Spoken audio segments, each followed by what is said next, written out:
સુરતમાં એમ્બ્યુલન્સને નડ્યો અકસ્માત. સુરત નવી સિવિલ હોસ્પિટલની એમ્બ્યુલન્સને મોડી રાત્રે નડ્યો અકસ્માત. પુણા કેનાલ રોડ પર મોડી રાત્રે એમ્બ્યુલન્સને નડ્યો અકસ્માત. કોઈ કારણોસર એમ્બ્યુલન્સ પલટી મારી જતાં ચાલક થયો ઇજાગ્રસ્ત. ડ્રાઈવર ઇજાગ્રસ્ત હાલતમાં સારવાર અર્થે હોસ્પિટલમાં ખસેડાયો. અકસ્માત કેવી રીતે થયો તે હાલ જાણી શકાયું નથી.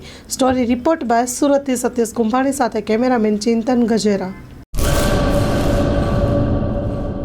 આયુષ હોસ્પિટલ ભુજ દ્વારા આયોજિત લેપ્રોસ્કોપિક અને સામાન્ય સર્જરી શિબિર.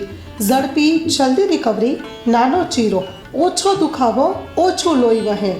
તારીખ 15 થી 25 ડિસેમ્બર 2024. સમય સવારે 10:30 થી બપોરે 2 વાગ્યા સુધી. માત્ર 30,000માં ઓપરેશન.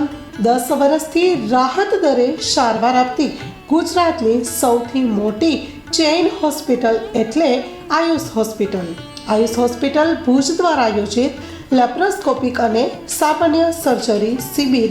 વધુ માહિતી માટે સંપર્ક કરો મિસ્ટર ઝાલા. Mobile number 7874188889. સરનામું નોંધી લેશો. City mall compound, GK general hospital પાછળ, કેમ્પ એરિયા, ભુજ, કચ્છ. તમામ અગ્રણી કંપનીની કેશલેસ સુવિધા ઉપલબ્ધ છે.